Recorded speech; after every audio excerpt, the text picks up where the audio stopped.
நாமக்கல் சுற்றுவட்டார பகுதிகளில் சட்டவிரோத கிட்னி பறிப்பு விவகாரத்தில் திருச்சி சிதார் மருத்துவமனை மற்றும் பெரம்பலூர் தனலட்சுமி சீனிவாசன் மருத்துவக் கல்லூரி மருத்துவமனையின் சிறுநீரக மாற்று அறுவை சிகிச்சை உரிமம் ரத்து செய்யப்படுவதாக தமிழ்நாடு அரசு அறிவித்துள்ளது.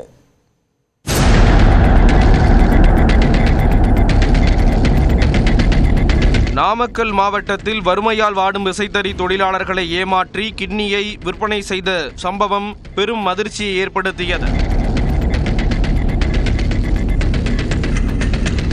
இது தொடர்பாக தமிழ்நாடு சுகாதார திட்ட இயக்குனர் வினித் தலைமையிலான குழு விசாரித்து அறிக்கை அளிக்க அரசு உத்தரவிட்டது.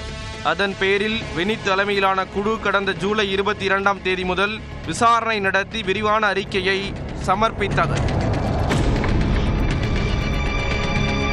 அதன்படி தமிழ்நாடு அரசு தரப்பில் வெளியிடப்பட்டுள்ள அறிக்கையில் திருச்சி சிதார் மருத்துவமனை மற்றும் பெரம்பலூர் தனலட்சுமி சீனிவாசன் மருத்துவக் கல்லூரி மருத்துவமனையின் சிறுநீரக மாற்று அறுவை சிகிச்சை உரிமம் ரத்து செய்யப்படும் என தமிழ்நாடு அரசு அறிவித்துள்ளது.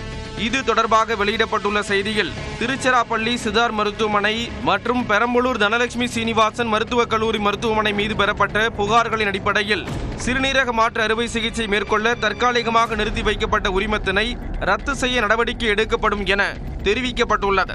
மேலும் சிறுநீரக முறைகேடுக்கு மூளையாக செயல்பட்ட இரு தரகர்களின் வங்கி பரிவர்த்தனை உள்ளிட்ட விவரங்களின் அடிப்படையில் முதல் தகவல் அறிக்கை பதிவு செய்ய நடவடிக்கை எடுக்கப்படும் என கூறப்பட்டுள்ளது.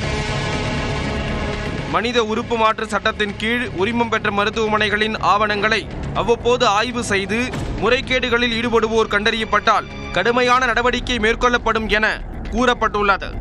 இது தவிர மனித உறுப்பு மாற்று அறுவை சிகிச்சை மேற்கொள்வதற்கு ஒப்புதல் வழங்க மாவட்ட அளவில் மட்டுமே 4 அங்கீகார குழுக்கள் உள்ள நிலையில் அதை மறுசீரமைப்பு செய்தும் அந்த குழுக்களின் பணிகளை மேற்பார்வை செய்ய மாநில அளவில் குழு அமைக்கவும் நடவடிக்கை எடுக்கப்படும் என தெரிவிக்கப்பட்டுள்ளது. இந்த அங்கீகார குழு மாநிலத்தின் எந்த பகுதியிலிருந்து மனித உறுப்பு மாற்று குறித்து அதிக விண்ணப்பங்கள் பெறப்படுகிறது என்பதை கண்டறிந்து அதில் கவனம் செலுத்தி தக்க நடவடிக்கை எடுக்க உரிய ஆணைகள் வழங்கப்படும் என கூறப்பட்டுள்ளது.